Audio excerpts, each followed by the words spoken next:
Hi everyone, I'd love to acknowledge the Gadigal people of the Eora Nation, who are the traditional custodians of knowledge, of learning and teaching for this land that we're on right now. I wonder where you are watching from. We'd love to know where you are as well, but we just want to really acknowledge and honour the traditional custodians, elders both past, present and future, as we welcome you to the 2021 UTS Startup Awards. Yes, so exciting to be here. It feels like it's taken forever to get here, but we're here now.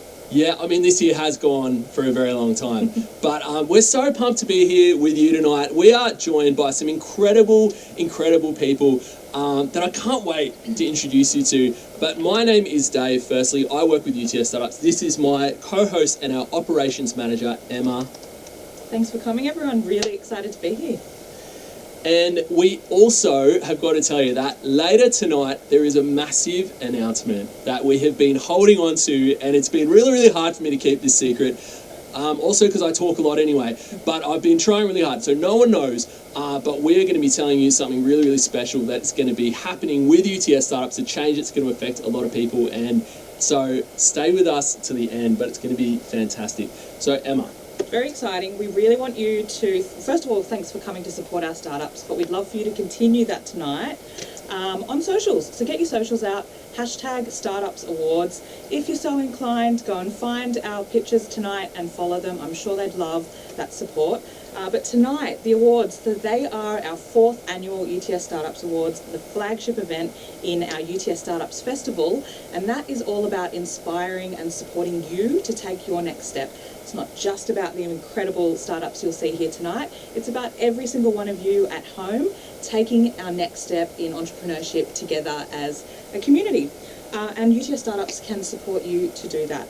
But for tonight, why don't you share what to expect? Okay, we'll expect a lot. It's going to be fun. We're actually featuring 23 different startups in the space of a very short window of time. So we'll just see how that goes.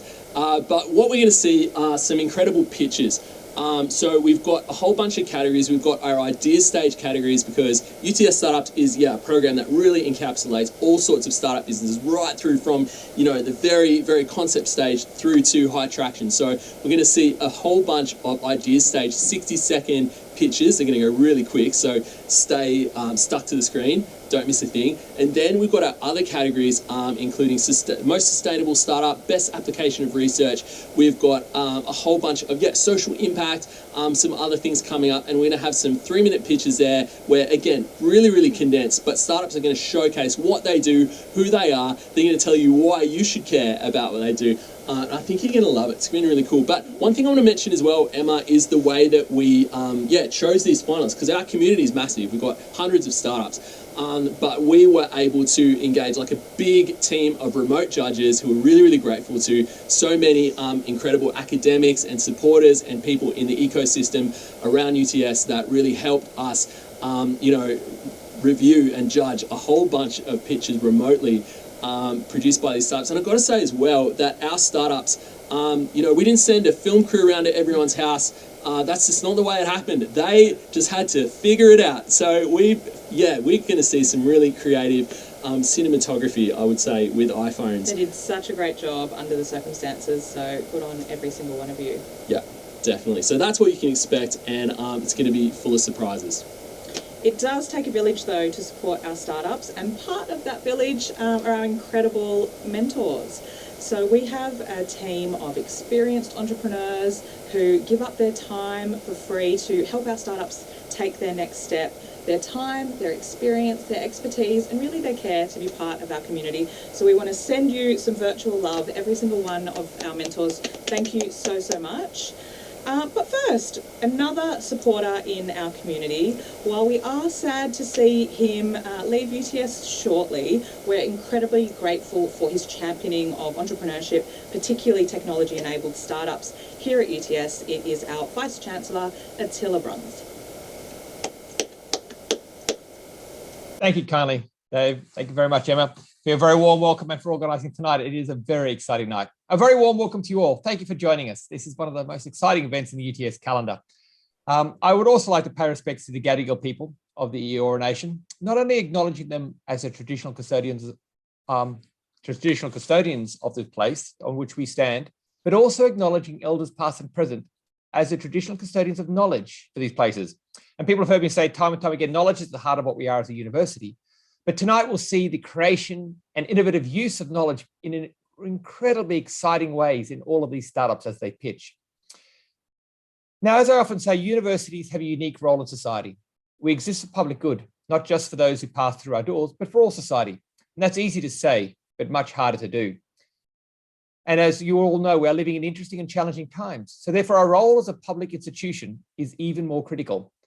So regardless of how challenging the circumstances get, we must continue to provide benefit for all of our society. Many of the startups you hear tonight are designed to do just that, to benefit society.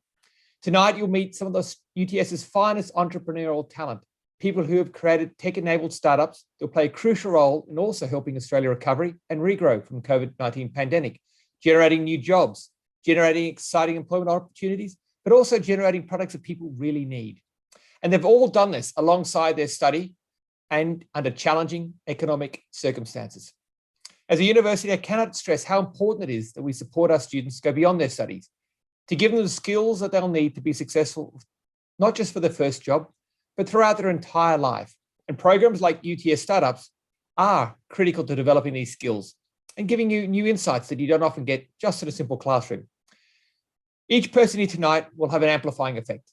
They'll go on to do good work with the skills they've learned from their studies and programs like UTS Startup and the people they've met, the networks they've made along the way.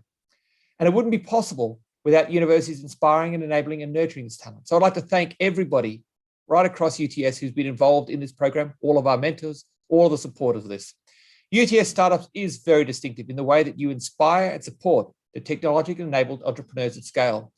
Not only does UTS have the largest community of student launch startups in Australia, which is quite an accolade, but importantly, they're all doing amazing things.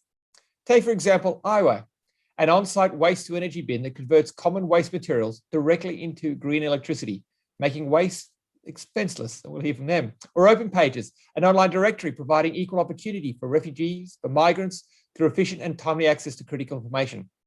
Or Pantaya, a remote patient monitoring platform that aims to provide the best patient experience possible, using advanced health tracking, communication, education. And these are just some of the individuals who are shaping Australia's future. And I know when I look across the whole gamut, I couldn't be happier that our future is in safe hands. So once again, thanks to you all for attending tonight's event and all the very best of luck to our startups. Back to you two. Dave, Emma. Thanks so much, Attila. We really appreciate your time tonight. So tonight's all about trying to be as live as possible. We have live-ish pitches, we have live judging, live scoring. So our judges tonight... We have live plants, even. Ish. Live-ish. Our judges tonight will start with the Executive Director of the Climate Change Cluster. He works with SMEs, NGOs, other people trying to deliver a sustainable circular bioeconomy. Yep. And part of what they do is Deep Green Biotech Hub, who works with us at UTS Startups. We're incredibly grateful for Peter Ralph. Thanks for coming. Welcome, Peter. You look good there, by the way, I've got to say, that background. Very on brand, very on brand. We have also got another judge tonight who is, she's special to us. She's also a mentor at UTS Startup. She's a lot of things. She's done a lot of things, and especially in the marketing, advertising, social media space. Very, very cool. Jo Jacobs. A lot of people know her, a lot of you love her, and we're so grateful to have Jo Jacobs here as one of our judges tonight. Thank you so much. It's a huge privilege. I wish everyone all the very best tonight, and I'm really looking forward to seeing you all again. And our third judge, you all know him. We are grateful for his transformational leadership as a University of Technology. Our Vice-Chancellor, Attila Bruns. Again, thank you. All right, let's get into it, shall we? Yeah, I think what we should do as well, Emma, is it's weird because we can't all clap together and hear each other clap, and I'm finding that weird. That's something we didn't practice, I should mention. So if you're at home, all you got to do, both your hands, put them together, give them a clap. Let's do it. Just like that. Real easy. If you've got a little button and you're clever like that, you could press the applause button. anything you want to do basically. But hey, trust me when I say people are going to feel the appreciation, they're going to feel the applause. But instead of talking all night, we're going to go straight into our first category, which is a very, very exciting category, our Best UTS Startup Ideas Stage. Now, what's going to happen here is we're going to have 3 of our Ideas Stage startup finalists pitch with their videos, and then we're going to hear from our judges. So would you all please put your hands together, press your applause buttons, whatever it is you want to do for our first 3 Ideas Stage startups, which are Mark pitching for Mira, we've got Gotham pitching for Buckle Lock, and we've got Bella pitching for Sex Happens. Hello, my name is Mark Markov and I'm the co-founder of Mira. We provide a solution to the ever-growing increase in online shopping clothing returns. Our industry research shows fashion e-commerce stores suffer 8 times more returns when compared with in-store brands. With social distancing potentially here for the long term, these figures are set to increase. For worldwide retailers, losses from clothing returns have already been calculated at $12 billion annually. Our solution comes in the form of a platform where users can access customizable avatars to demonstrate how a product fits, providing the customers of the retailers with the opportunity to access a fitting room when shopping online. Our next steps are to contact our shortlist of 124 retailers seeking both their interest and suggestions for Mira. Our scanning and fitting room technology is ensuring that retailers will save on product distribution costs, as well as always providing their customers with the best possible fit and an unparalleled online shopping experience. Thank you. Backpacks are insecure. Because backpacks use buckles, you can't use a padlock on them. The only product in the market to secure a backpack is this, and it's expensive and heavy. Very few thieves walk around with knives and scissors. Theft is often the result of an easy opportunity. And people are after a simple, easy, and affordable solution, and we've come up with 2 versions. Because the point of entry to a backpack are the buckles, by securing the buckle, you secure the backpack. The product will be sold in pairs and suitable for securing any bag with a buckle. We have over 500 expressions of interest worldwide, and we have a provisional patent and innovation patent in Australia. The market potential is huge, with 42 million backpacking trips happening around the world annually. We plan to launch via crowdfunding and then finally stock the product at airports and license the product. Thank you for your time. Let's talk about sex. Wasn't expecting that? Exactly. With Sex Happens, we aim to make the uncomfortable comfortable. There's this generational awkwardness talking all things sex and sexual health. But why? Our education was simply inadequate, permeating this awkwardness, misplaced shame, and embarrassment, where there should be empowerment and healthy curiosity. Even Parliament is deliberating reforms nationwide. But it's not enough. That's exactly why we created Sex Happens for young adults 18 to 24 to pick up where their education left off. We know those conversations are hard to start, so let our game start them for you. We're creating a cheeky adult card game that puts it all on the table, normalising no one knows everything about sex, and we can only benefit from discussing without unnecessary judgment. We catalyse inclusive conversation, dispel taboo, and empower players to own their sexual well-being. We're creating a world where not talking about sex is awkward. So let's talk about sex. Why? Because sex happens. Fantastic. How good was that? Amazing. And just the idea stage, so much more. I think I like videos, Emma. Maybe not as much as live, or maybe just as much as live, because I think they did a pretty good job. Yeah. Hey, but what we want to hear from is our judges. So, hey, Joe, ladies first. Do you mind telling us, what did you think? I was fascinated, and I've seen some of these startups at earlier stages, and the improvement, guys, out of this world. Fantastic, well done. Love the fact that Mark has got 124 retailers ready to go for his Mira product, so that's brilliant. I love the fact that there are 500 expressions of interest for the lock, and I also think that Bella is doing an amazing job empowering the conversations around sex, so well done all 3. Fantastic. Thank you, Joe. Hey, Attila, we'd love to hear what you think. I think all of them are awesome. And the way that they could get their ideas across in such a quick period of time is just fantastic. Pretty much as Joe said, I love the fact that there's retailers already done for the Mira, which is going to be fantastic. I've backpacked for many, many years. And in fact, I've got my kids backpacking now. So I think I want to be on the list to get one of those padlocks. And finally, particularly that sex happens. I think that is an excellent idea. I cannot tell you how sorely needed that is at the moment. With the university, it's right up the lines of what we're trying to do with our Respect Now Always campaign. And to do this more broadly, I just think you're really doing something that society needs. Thank you. Awesome. Thank you so much. Hey, Peter.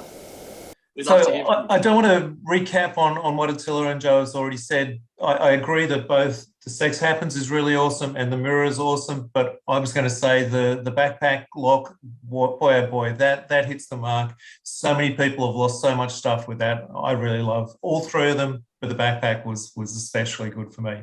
Thanks, guys. Well done.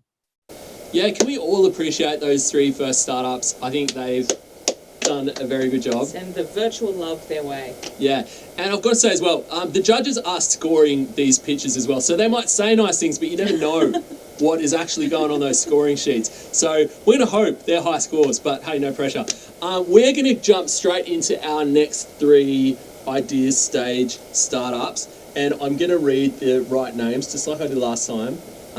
But okay, we've got Jamie pitching for Titan Biodynamics. We've got Fiona for Airlab and Colin for Swan Energy. So let's put our hands together for those three idea stage startups. Imagine an app that not only tells you what exercises to do, but actually gives you real-time feedback on whether you're doing them correctly.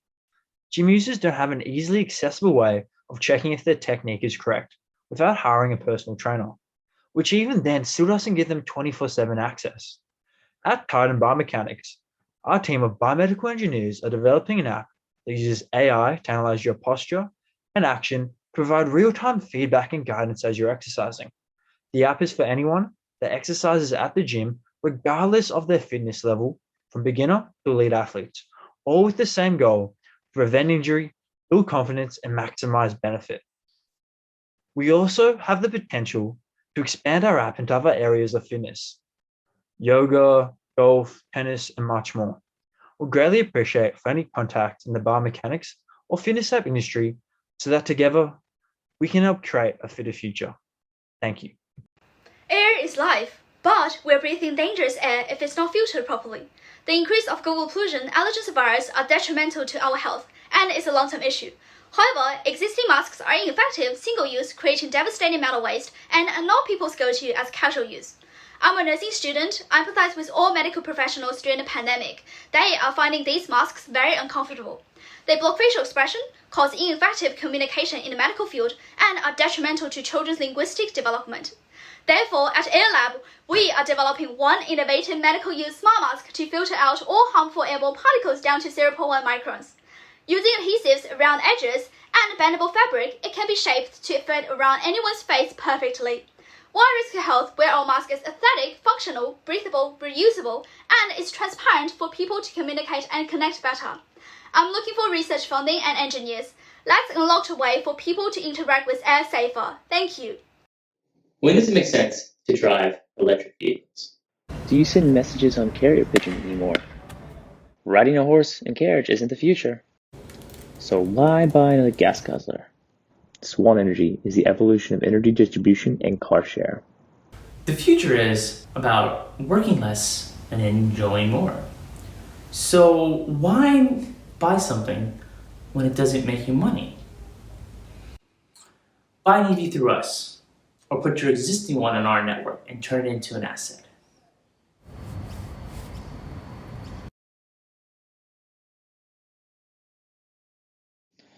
Make money by sharing your EV with other people. And when your EV is not in use, sell its energy to the Swan network. So be greedy. Help everyone by helping yourself first. Swan Energy. Wow. That was awesome. Amazing. I don't know if that was James Cameron or Colin. That's pretty good. So good. Hey, Peter. That was a pretty cool three startups, I would say. We'd love to hear what you think. Look, all three of them are really exciting. The masks, the sharing of the energy, but going back to the AI, the ability to swap that tech to golf, to yoga, I think that's massive, and I think it's really interesting how they've developed their opportunity. So, yeah, well done, everyone, but that one really stood out for me. Fantastic. Thank you. Attila? All of them are fantastic. I love the idea of the mask, particularly getting the facial expressions through. I mean, I can't tell you how often I've gone to a room and when you talking to lots of people and you look at them going, are you smiling? Are you laughing? Are you hating what I'm saying? It's really quite disconcerting. So I think that's got wonderful. Sharing energy is another fantastic idea. But look, as I'm getting older and stretching always happened to other people, and I've been an athlete for years, and basically what I'm doing is I'm injuring myself.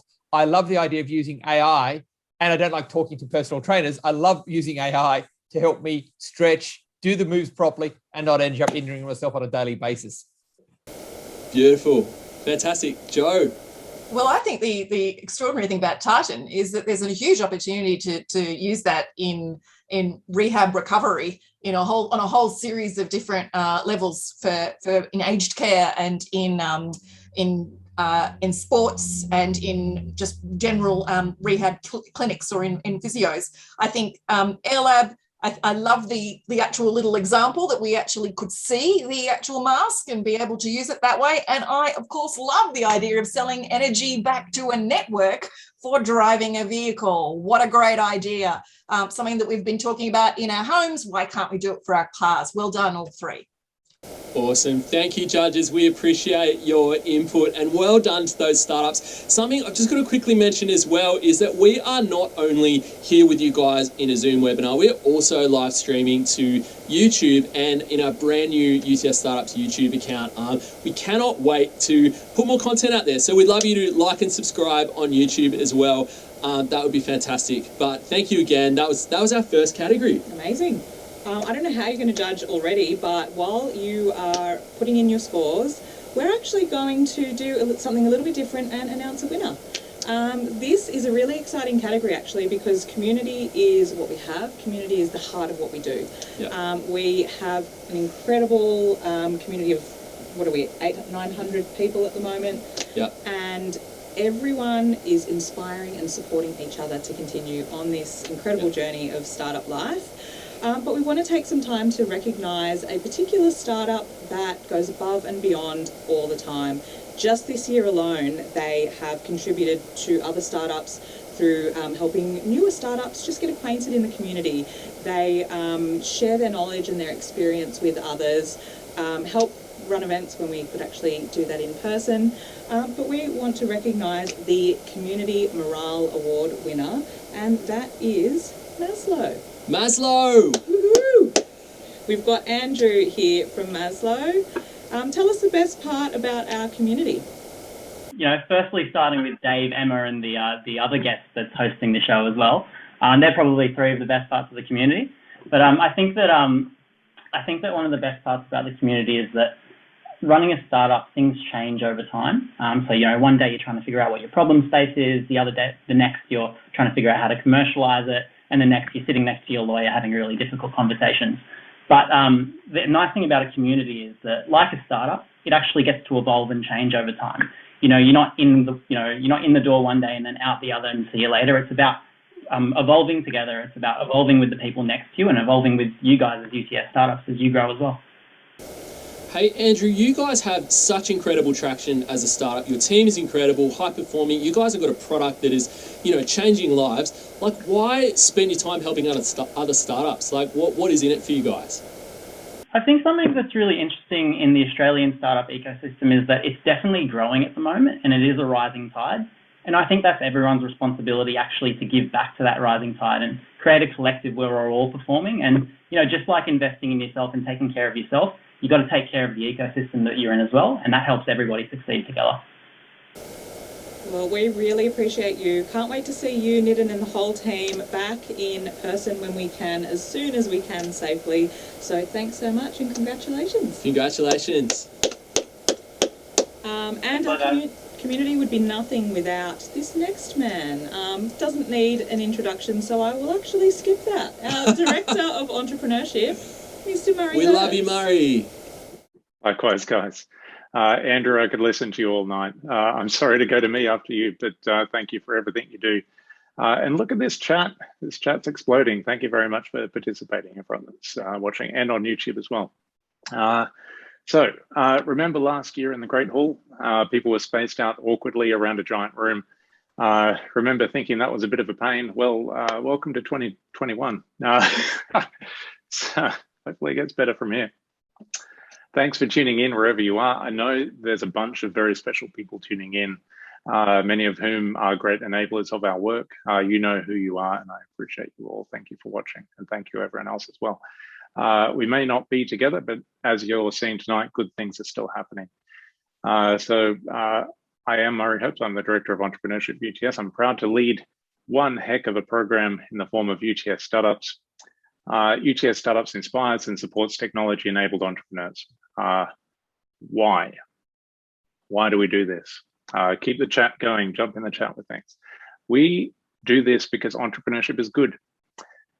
You get to decide what you work on for yourself instead of being told what to work on for someone else. You get to solve problems that matter to you. You get to create things that you enjoy creating.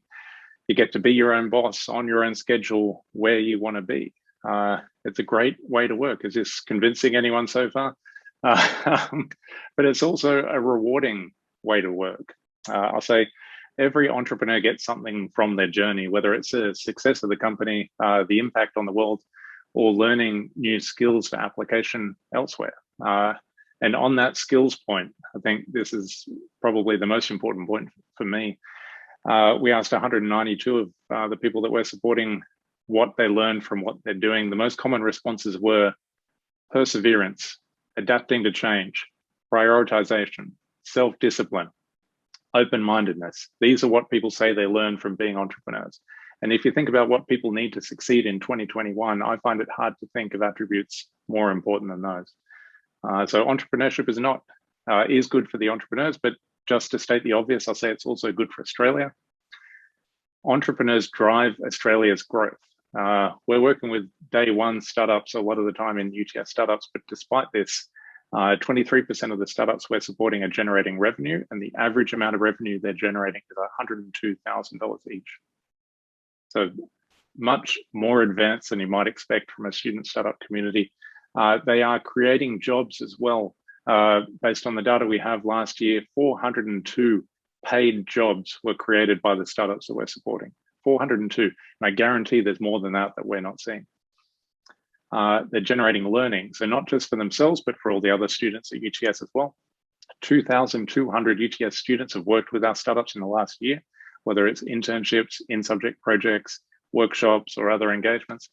It is incredible what kind of benefits you can get from doing this. Entrepreneurship is good for the entrepreneurs and good for those around them. And the best part is we can create more entrepreneurs. So UTS Startups is engaging with thousands of people who don't care about entrepreneurship or may not care, and help them to help them see what they can be and to take their first steps. 3 years in, we're at 372 odd startups that we're supporting, 717 in total over those 3 years. It's been incredible how as soon as people start to realize what they can do, what they're actually capable of doing, and you're seeing that already tonight. And we should create more entrepreneurs. Look around you. I remember saying the same thing at last year's awards, that there's never been a better time or more important time to do what we do, but it's even more true today. To empower people, to create jobs, to give people skills, we need to be doing that. So we will create more entrepreneurs. UTS is unique in the capacity and track record that we have for creating and supporting brand new technology-enabled entrepreneurs. I'll say universities in Australia have had a tough couple of years. That's understating it. I'm personally particularly sad to be losing a couple of key people that have enabled our work. Margaret Petty, I know you're watching. None of this would be here without you. You're incredible. You're very much missed. Patrick Woods, another great enabler, and Attila Brungs, probably the largest, most amazing enabler of everything that happens across UTS. And I'm honored, Attila, to have you here with us tonight, judging, providing feedback. But instead of dwelling on setbacks, let's keep this positive. Margaret, Patrick, Attila, everyone else that's watching, I guarantee you can be darn sure we're going to be doing everything we can to keep doing what we're doing and growing what we're doing. We have the best team in UTS Startups that I've ever worked with. We have the best possible supporting environment across UTS from every part of UTS. It's been ridiculous. We have the best community of incredible entrepreneurs, most importantly out of anything that we have, who are all inspiring and supporting more entrepreneurs and building this kind of flywheel of wonderful activity. We can create more entrepreneurs, we should create more entrepreneurs, and we will create more entrepreneurs in UTS startups. So I'll wrap up. I'll say stay tuned for the end of tonight. We've got something really, really exciting coming. It's like an hour away. It's going to blow some socks off. And for now, I'll just say, everyone watching, please get excited, jump in the chat, get rowdy. If people can't hear you, you need to be in the chat. Thank you very much, everyone. Take it away, Dave and Evan.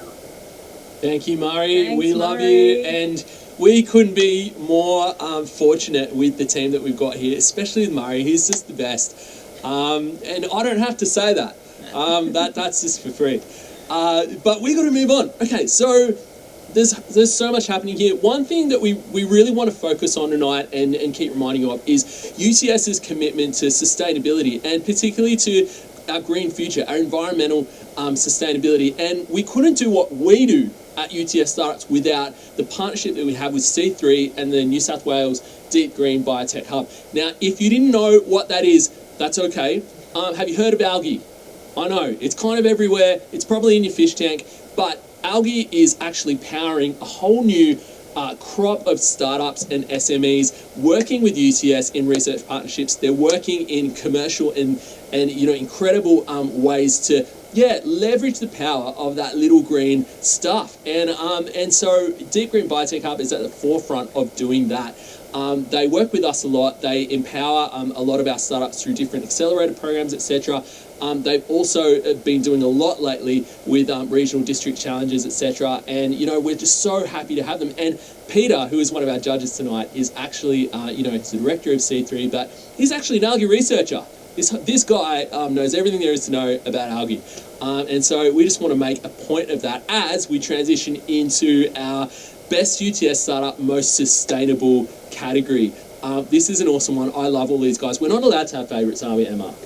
Not the out judges loud can. anyway. No, I don't have any favourites in this category. You know what I'm saying? But we are going to welcome, the very first pitch tonight is from AWA. So Bodhi is going to take it away via video. Let's all put our hands together for Bodhi. Humans have produced some pretty amazing inventions, but I think we can all agree the garbage bin isn't one of them. Not only are they disgusting, but they also make waste very expensive. The physical collection of waste can cost a lot of money, but it also costs a lot of time, because changing regulations and recycling rules make taking out the trash a guess at best, and confusing and time drain at worst. Now, if you run a business, that's a problem, a very real problem, because expensive services and inefficient uses of time can be the difference between a business success and failure. Now, my co-founder and I, we think it's time to rethink the bin, which is exactly what we're trying to do with AWA. AWA is an on-site waste-to-energy bin, and by using a thermochemical treatment process, AWA converts common waste materials directly into electricity. Users can throw all their rubbish into one stylish bin and have it quietly and safely converted into green electricity. That's huge savings for a business and a huge sigh of relief for the environment. Now, AWA operates under a highly scalable business model known as technology as a service. So instead of users purchasing unit, they lease AWA units at a price of $600 a month per unit. This way, cash flow is never a barrier to sustainability. Now, you can feed AWA your rubbish and have it converted into green electricity in as quickly as 90 minutes. How? Well, when waste is placed in AWA, it begins a thermal treatment process, which breaks waste down to a hydrogen-rich gas. That gas is then cleaned before finally reaching a fuel cell, at which point it's reformed into electricity. Rinse and repeat. And with the help of our partner lab, the Institute for Chemical Fuels and Alternative Resources, we've actually built a proof of concept prototype which demonstrates the feasibility of this technology. For our beachhead market, we're targeting Sydney's hospitality groups. We chose this target audience because they produce a lot of waste, they have a lot of capital, and we have connections in the industry. Down the line, however, we do wish to target similar groups domestically and internationally, and even service other high waste sectors like retail and households, because let's be honest, waste is a pain for everyone. And our priorities are actually driven by real customer conversations. We've surveyed over 640 managers, employees and owners of Australian hospitality groups. And you know what they want?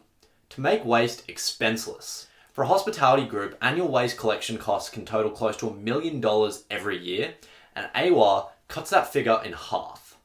Plus, by converting waste into electricity, business can reduce its carbon footprint by over 80%. Now combined, our team has over 25 years of direct experience working with waste to energy technologies. And so we have bold dreams. We want AWA to be in 1 billion buildings by 2050, because we're done seeing plastic float past us in the ocean. We want a world in which landfill is gone, the trucks gone, and the concept of waste altogether gone. We believe AWA can do that and fundamentally change the world. Thanks for your time. Amazing. Wow. Bodhi, that was so good. I'm worried about the bin chickens though, Emma. But it's not about that. Hey, Attila, you mentioned AWA in your speech earlier. What did you think of Bodhi's pitch?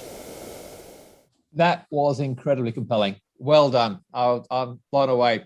And the other thing I loved about your business model as well is, I'm not sure what your technology is, but one of the challenges with that type of treatment is the contaminants, because there's always contaminants and they build up over time. But by having it a rented business model, it means that the people themselves don't have to deal with the contaminants. You can take them back to the central source because it's rented, deal with the contaminants then, and then send the product back out again, which I think is a very good way of dealing with it.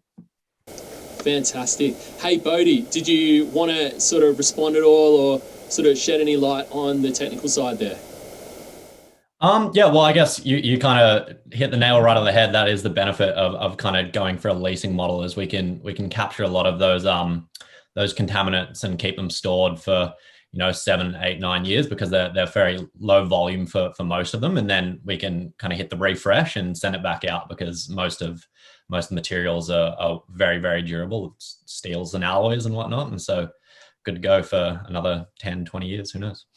Fantastic. I love that. Yeah, I love the enthusiasm. Can't wait to see what's next, Bodhi. Fantastic. Hey, we've got to keep moving, so we're going to introduce Jaden, who's going to pitch for Clear Connection. So would you all join me in welcoming Jaden? After years of experience as an engineer in water and waste industries, I've seen some amazing things that you can do with waste, such as turn it into electricity, but it pains me to see that this just isn't happening.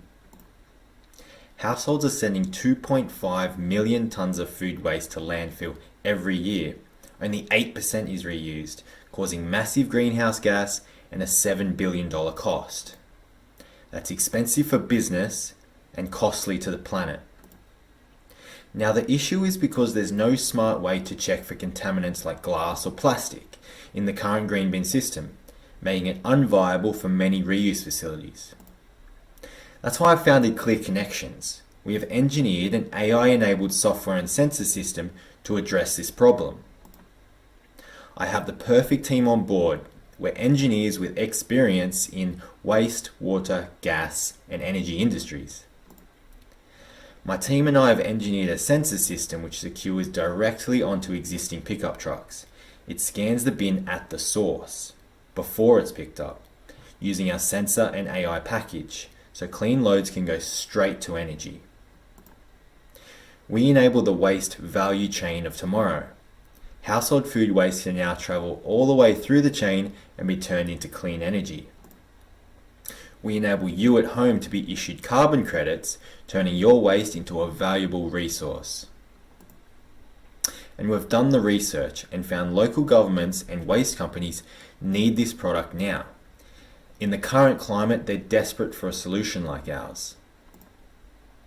Our customers are local governments who benefit from increased landfill diversion, waste company can make data-driven decisions, and the reuse facilities are now able to take all that extra food waste from homes, which was risky before. We've surveyed the top 10 councils in New South Wales and can save them $40 million a year, flowing onto a total market savings of $7 billion. We'll be working with strategic partnerships and licensing agreements in the short term, then shift to a SaaS model for full implementation as we scale. So far, we've made proof of concept through our medium to large scale application and have begun making strategic partnerships. We're raising $100,000 to further engineer our product for industrial integration, run industry trials, and file a patent to protect our technology. Thank you so much, and I hope you're having a great night. Fantastic, Jaden. That was so good. Joanne Jacobs, we'd love to hear what you think. Do you have any questions for Jaden?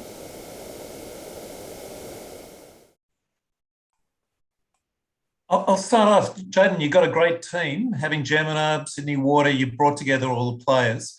And I think you've identified the real challenge with contamination, as Attila said, for the last innovation. Contamination's your problem as well.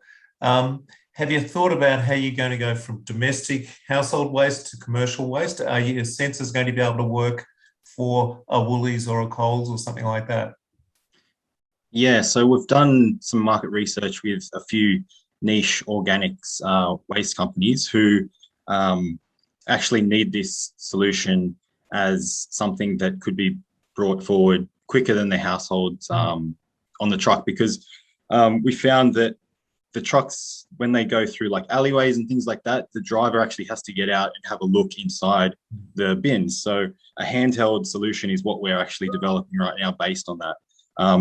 Yeah, and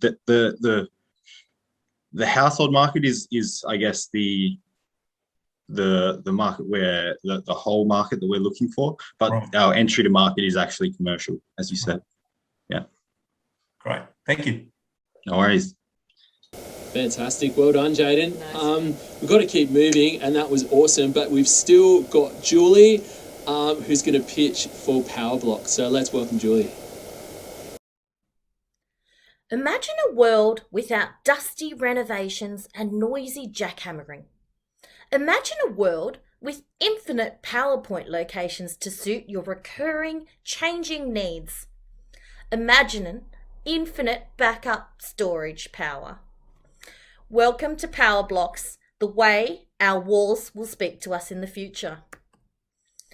The power sector and renewable energy is really a complex beast. When you add in microgrid estates and strata constraints, it gets even more complex and costly. Renewable energy is amazing. It costs only $1,000 additional per year on top of your normal power bill. But envisage that you spent that $1,000 on an asset for your own home that you could interchange and include the possibility of earning revenue. Current battery technology takes up space. Introducing PowerBlocks, a way to use the space in your walls as a way to keep your energy storage and personal options for floor plans open. Use the bricks for your non-structural walls and fill the cells in as you require with the relevant technology. Update them, disassemble them. Send them to the PowerBlocks kiosk for a safety check. This is a highly flexible technology which we want you to use in your home, industrial and outdoor estates. It's a DIY IKEA experience where you use your phone or computer as a platform technology. You can scale it up or down according to your personal needs with a comparable price of $1,000 per kilowatt hour. This is designed to be compatible with your existing assets and investments. You can use it ready for a camp trip, or you can just plug it in to the future pipeline of new plug-in renewable sources. This is a gap in the market, the difference between camp gear and Tesla Powerwalls. We have the traction from winning the Green Sprint 21 Sustainability Award. We have a very intelligent and sustainable partner called WhatCost that brings all the intelligence to our PowerBlocks. We have a very skillful team with a lot of experience both in energy sectors and design, and a comprehensive board. Join us on our journey. We ask you to get excited. So good. Julie, amazing. Yeah, we love that. Hey, I want to open it up to the judges. Who would like to respond to this one? I'm happy to respond if that's okay by everyone. Tell us, Julie, what are your customers looking like? Have you gone to market yet? Have you got some expressions of interest? And have you talked to people in the smart spaces area in particular? Intriguingly, yes, my team members being that exactly, and my brother company.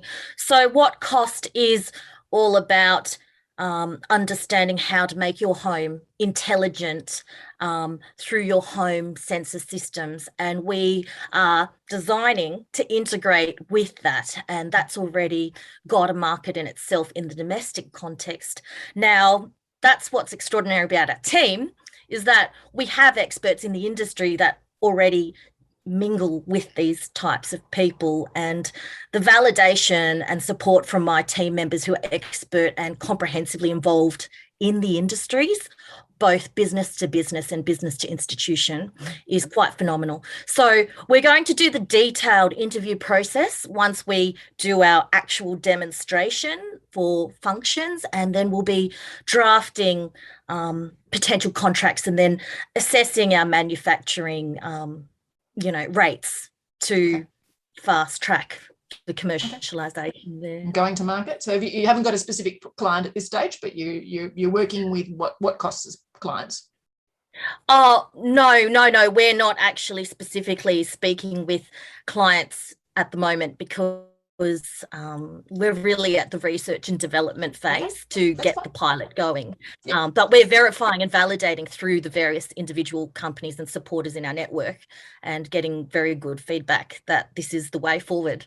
Thank you, Julie. Thank you, all of our startups. Thank you, judges. That was awesome.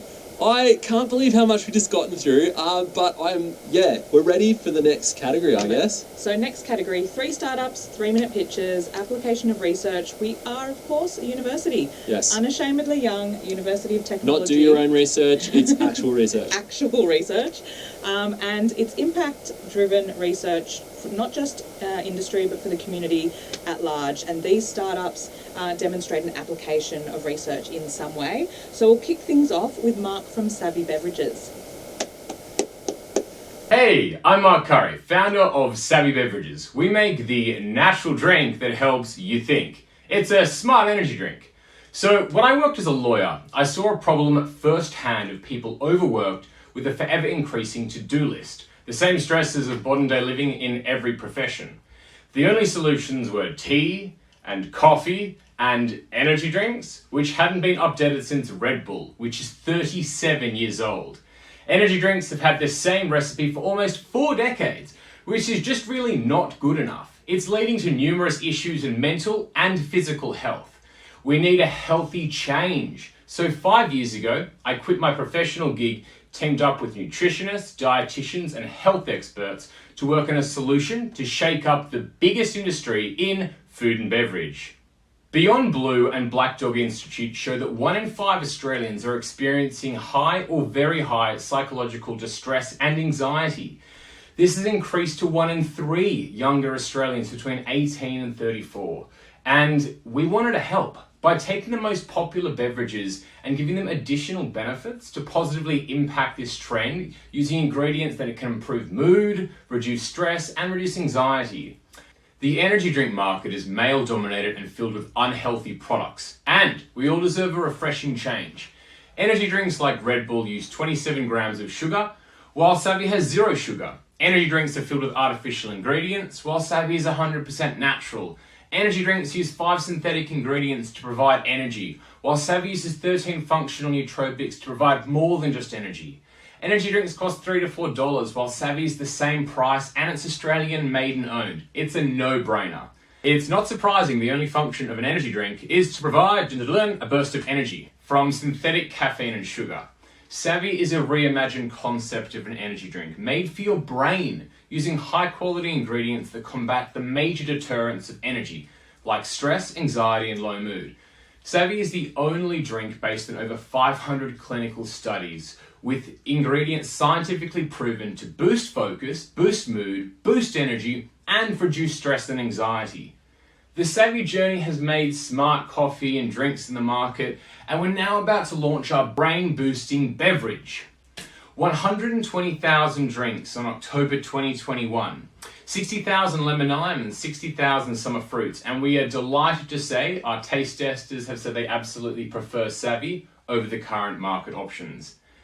The Savvy team has been privileged to welcome on board the CEOs of Famous Soda Co, a multi-million-dollar Australian company and market leader in the better-for-you carbonated beverage space. Now, we can't wait to fill the world with positive energy. Thank you. Mark, fantastic. If these new drinks are anything like the coffee that I've tried, things are looking good. Attila, could we start with you? Do you have a quick comment or question? A fantastic pitch. I love the idea. Again, I'd love to buy one. The question I have for you, again, and I hope to sound cynical as a scientist, but I've seen so much good scientists go out there in the market and not cut through. You know, you've got your drinks based on 500,000 or whatever the number was, clinical hours of real research, which is fantastic. And they'll go against someone else who's put sugar and caffeine and just has a better marketing campaign. How are you going to compete with us, and how are you going to pitch, your product, which has real benefits and a real differentiation, against others who just claim benefits and pretend, good things for you? So, Attila, great question. The first few years that I actually started it and I produced version 1.0, I found out that actually you cannot rely upon a product alone to pierce through the market. So what we've done this time is we've actually teamed up with a group called Famous Soda Co, and they are phenomenal in the space of healthy, better-for-you beverages. So they are effectively piercing through, and they're a heavy assister in us being able to get to market, putting us with key distributors and many other avenues to market. So using that and also quite a few different other funds, we're going to be able to actually utilize a lot to pierce through to the market this time. Great, thanks so much, Mark. All right, next startup up, welcome David from Talanoa Education. Hi, I'm Dr. David Lakisa from Talanoa Education. We specialize in helping sporting organizations optimize their skills in working with Pacific athletes. Globally, Pacific athletes, meaning those of Polynesian, Micronesian, and Melanesian heritage, are more visible than ever before. And within a $500 billion sports business industry, it is clear that Pacific sporting prowess is experiencing a prolific rise. World Rugby reports approximately 20% of all professional contracts are signed by athletes of Pacific heritage. In Australasia, some rugby football codes and competitions feature up to 50% of their contracted athletes. So what does that mean for individuals and teams? Well, that depends heavily on your vantage point. My PhD research revealed organizations can better engage, understand, manage, and support Pacific people through initiatives that are linked through family and kinship networks, spirituality, culture, and service. Then and only then can they access shared knowledge systems, increase trust, improved productivity in the workplace. Talanoa Education provides professional development and knowledge partnering products and services to help organizations gain that competitive edge. We are guided by a well-balanced team of academics with Associate Professors Daryl Adair and Katerina Taiwa and Dr. Sierra Kian, as well as assisted through growth strategy and online learning through Janish Gonda and Jermaine Alberts. We're currently in the MVP stage, but we have traction. Here are past, confirming, and pending clients. Currently, we are revenue positive, but we're looking for more clients. Per client, we are aiming for a monthly recurring revenue, or MRR, of approximately $6,000 with a 12-month initial commitment. Our goal within the next 12 months is 100K MMR by securing at least 16 clients across Australasia. Having said that, we have 4 confirmed clients within 6 months of operation. In other words, we're 15% of the way there. Our moonshot vision is to start here at home to go global by 2025, to have at least 100 sporting organizations or clubs, and a reach to serve almost 400 million sporting fans that can better understand, manage, and appreciate and optimize the skills of Pacific athletes, and by extension, their families in the sporting workplace. Thank you for listening. Thanks, David. Amazing pitch. Might throw to you, Joe, for a question if you have one. Can you tell us just a little bit, David, about what you would like to see the outcomes of your organisation in about, say, when you've had a year working with a bunch of different clubs, what would you see as being the greatest opportunities that come out of your learning program? The learning program, primarily it's cultural diversity workplace or cultural diversity management, I guess, initiative. And in Australia here, we have such a culturally diverse workspaces, primarily in the sporting world, in this context anyway. So the ideal really is to bridge any cultural divides, to increase productivity and performance and increase trust, because based on the history of the growing number of Pacific athletes and say Super Rugby and the NRL, there's certainly some challenges that have arisen in the last 2 decades. Thanks, David. Well done. I mean, I love the diversity in this category in particular. Number 3 of 3 is another totally different but incredible startup. Welcome, Kat from Brillup. Hi, I'm Catherine, and Brillup is making it easy to find brilliant online courses by independent creators to help you grow your business. If you're a graphic design freelancer who wants to learn how to use video to get more clients, there are so many online course marketplaces, but they all offer the same type of course. They're one teacher to thousands, one size fits all. It's no surprise that less than 3% of these courses get finished. The best online course that will help you grow your business is not taught by a celebrity. It's taught by another independent business owner who gets where you are and really cares about helping you. But because these types of courses come in all different shapes and sizes, they don't fit into the main course marketplaces. They're not easily found on Google. So the course doesn't get found, and the graphic designer doesn't learn the skill that could grow her business. And the course creator misses out on customers. But even though these courses are niche, the market is not. These ignored and hidden courses make up most of a $300 billion market. Now, most attempts at solving this problem involve building yet another learning platform that requires course creators to move their course onto another system, which just further fragments the market. We're taking a different approach. We're building a marketplace where creators can list their courses and keep their courses wherever they host them. Just like how Etsy brought together artisan crafters selling from tiny local market stores to create a $10 billion marketplace, we're building the go-to place to find unique online courses by independent creators. Our online course marketplace recently went live, and we have listed around 100 courses. So far, we've driven over 11,000 visits to those courses and their creators. Our business model is to take a clip on transactions, and we're also developing our own paid programs. We're focusing on self-employed professionals like our graphic designer, and we've completed over 150 user interviews and found that this group are the biggest purchasers and creators of indie online courses. The creator economy alone is estimated at $100 billion, and the larger freelance economy is worth $1.2 trillion. Creating your own courses is becoming a key source of income for many creators and freelancers. Next, we plan to expand our acquisition channels to professional organizations and universities. There's a lot of room to grow because the lifelong education market is worth $5 trillion. Brillup draws on our team's extensive research on independent lifelong learning, and we've also been part of indie course creator communities for years. We're looking for advisors who have experience with early stage high growth marketplaces and fragmented ecosystems. We'd also love to connect with anyone who is passionate about independent lifelong learning. Please reach out to us at kat@brillup.com.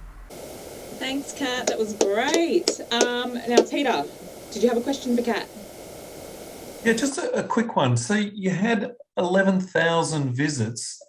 How many of those visits turned into contracts between the service provider and the client? Yeah, so that's a really quick question. We don't actually know that as yet, because essentially what we're doing is we're focusing on essentially getting stock. And so we're not actually taking a clip at the moment. And so for us to actually find that out, we'd have to be taking that clip. So we're not tracking whether that's actually each of those clicks have eventuated in a sale or not. What we do know is that these types of courses do have a higher rate of purchase than, the sort of generic courses. The average sale is about $100. And so, it's like, I think like a lot of the courses, once you actually get them to a sales page, they have relatively high conversions rates of up to even like 50%, some of them. Wow. Yeah. Okay. So just because they're so different from, what's around, and so kind of the fit is so personal. You can really see how the person teaching that really cares about what they're doing. Okay, no, that makes sense. Thank you. Perfect. Thanks so much, Kat. Really well done. What's on next, Dave? Okay, well, we've only got 2 more pitching categories, which is crazy. We've seen so much already. And I know that everyone viewing at home and on YouTube is probably in need of a stretch at this point. Yeah. So while you are stretching, while you are combating the Zoom fatigue, I'm going to let you know that our next category is our social impact category. UTS is a public institution committed to public good, the good of the community, which makes it really, really easy for us to really encourage some great social impact startups. So without any more talking about that, Dave, we are going to hear from Mohsen with Open Pages. Let's all appreciate Mohsen.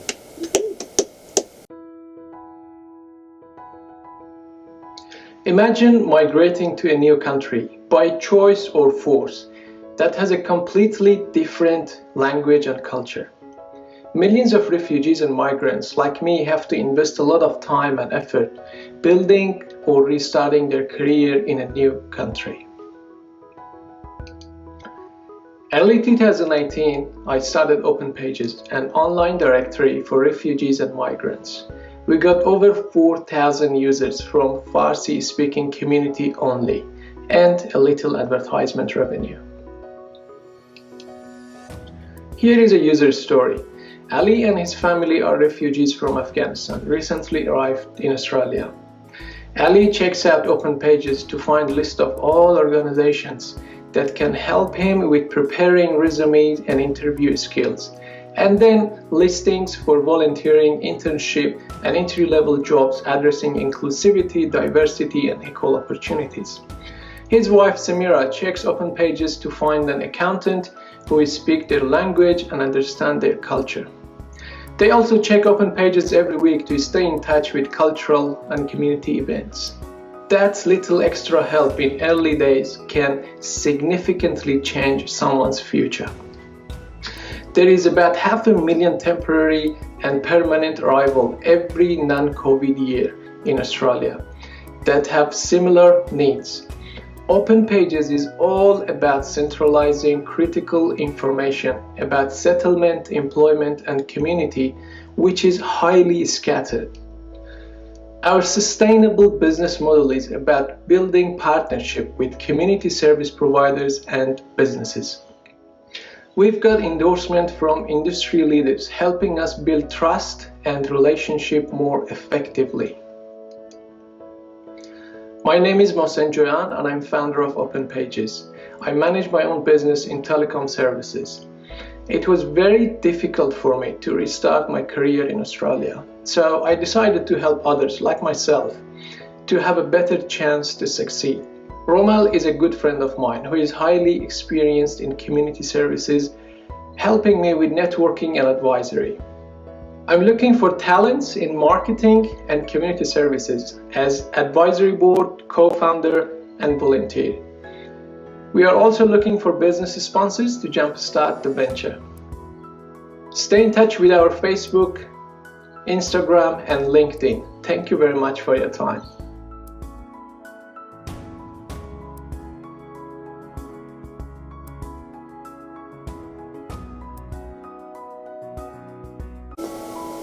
Beautiful. Thank you so much, Mohsen. And hey, remember, everyone at home, these judges are judging live. So send all the good affirmations. Hey, judges, what are you thinking? Does anyone want to make a comment or a question at this point?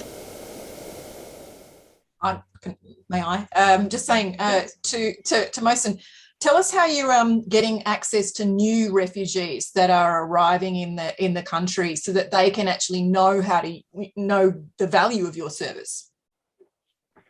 Well, we have partnered with SSI, so they are the organizations. When the new refugees come, they go to airport and pick them up. So we partner with them, and they're going to introduce the platform to the new refugees. Fantastic. Thank you so much, judges. Thank you, Mohsen. We're next going to hear from Generation Entrepreneur with Esmond. So welcome, Esmond. According to the Foundation for Young Australians, 60% of high school students are being trained for jobs that will be radically transformed by automation in the years to come. With the Australian startup and tech ecosystem being one of the fastest growing globally, empowering and engaging high school students through entrepreneurial and enterprise skills has never been more important. Whilst many teachers want to upskill their students in this respect, most don't have the time or expertise. That's where Generation Entrepreneur comes in. For the past 7 years, we've developed and delivered high school entrepreneurial workshops, hackathons, and incubators with the intent of educating and inspiring high schoolers to solve problems they deeply care about through entrepreneurship, while simultaneously equipping them with the skills they will need to succeed in the future workforce. Surveys have on average seen 82% of participants rate our programs with at least a 4 out of 5 satisfaction score. Student, teacher, and partner testimonials also strongly support the value of our programs. As a non-for-profit, we will continue to serve so that more students can start business clubs at school, make 5-digit returns from their startup, or be accepted into tech companies like Canva right after high school. Our business model scales irrespective of the experience of the teacher overseeing the program.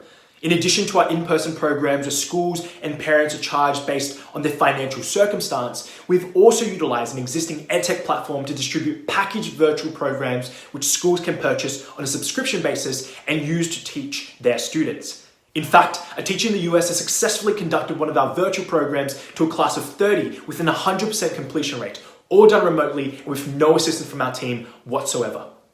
Our goal is to tap into the $18 billion industry within the 81 high-income countries to fund our programs free of charge in the remaining 114 countries. In our 7 years of operation, this non-for-profit has built up the knowledge and expertise required to deliver programs to high school students from diverse backgrounds. Our advisory board includes leaders with 20 plus years of experience in the venture capital, startups, education, and technology space, 2 of whom have been on the board since our inception, providing us with a confident source of long-term commitment and guidance.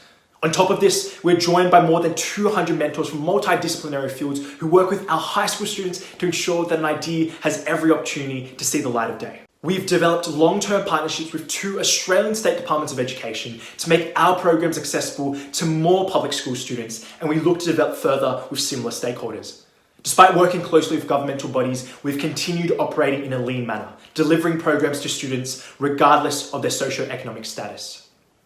That was me, as a participant at Generation Entrepreneur's flagship hackathon when I was still in high school. 5 years later, I'm just as inspired as the CEO. Our mission is to one day empower high schoolers all around the world to say, I have the power to change this world for the better. Are we there yet? Not quite. But believe me when I say, we're only just getting started. Awesome. Yes. Esmond, Young. You are doing something cool there. Hey, judges, I think, Attila, you've got something to say. I mean, how could I not? I mean, the reason I'm so supportive of UTS Startups is I think what they're doing is bloody brilliant. Okay, going back into schools is fantastic. So well done.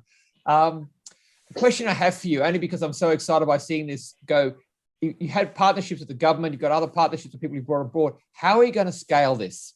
I mean, because I see all the value. I'd love to, how are we going to make sure that it's across every single school student in Australia, particularly in regional areas? Absolutely. First and foremost, thank you so much for your kind words. It honestly means well. There are a lot of team members in this chat as well, so I know they're going to appreciate that. How are we going to scale it? So the startups, I want to announce to you guys that just 2 days ago, we secured something with the South Australia Department of Education. So we're making really great progress there. But on top of that, what we're really thinking about is because this organization is based around high school students or university students on the volunteer model, we're able to scale that no matter if it's other parts of Australia or other parts around the world. And this model, we believe, can really be scaled if we have a leadership team who's constantly backing this. We see this on a wide scale of 180 degrees consulting at university level, and we really want to make sure that we're also going in there with sponsors, with partners who also back what we do. And we absolutely love being here at UTS Startups, one of the best sponsors as well. Thank you, judges. Thank you, Esmond. Hey, we're about to hear from Abby, who's going to pitch for your 100-year life. So welcome, Abby. Hey, I'm Dave. I look after my parents, grandparents, partner, 2 kids, and Yo-Yo, my munchkin. There's so many things going on, and despite using these apps, reminders, emails, and devices, I still keep missing my dad's regular health checkups. I don't know what his vaccination status is, his next physio appointment, where his driving license is, and who is managing his tax affairs.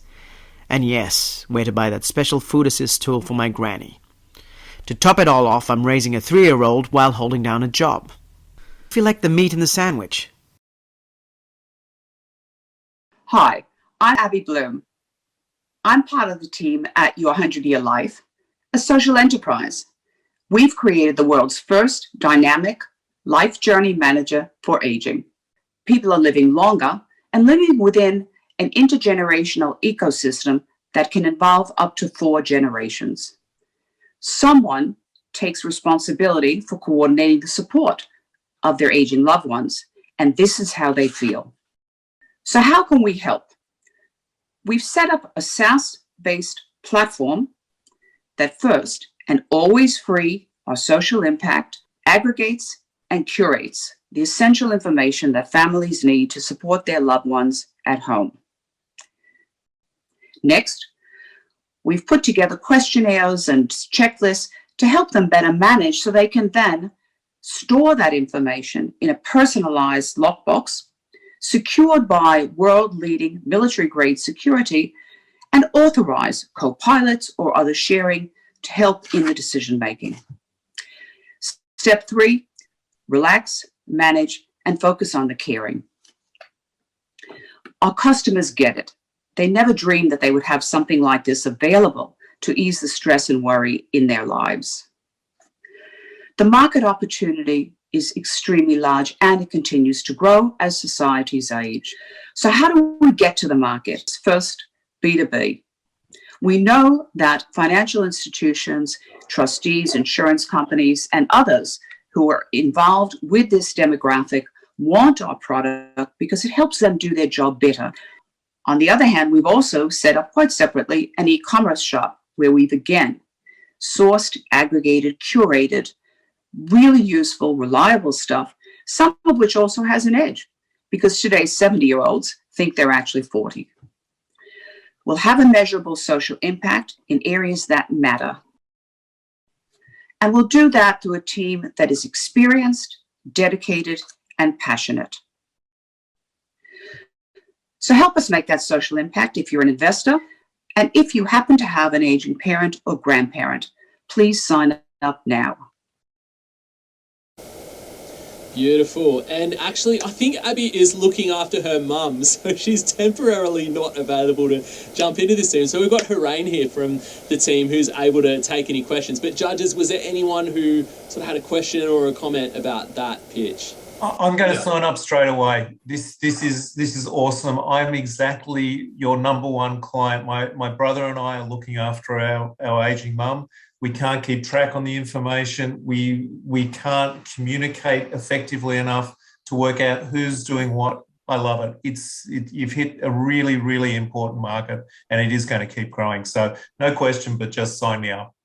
Awesome. Thank you. Thank you for your kind words. Go ahead. Yeah, I guess what our customers have been saying is that they really need this right away. And we've been running some beta tests and the feedback has been really phenomenal for us.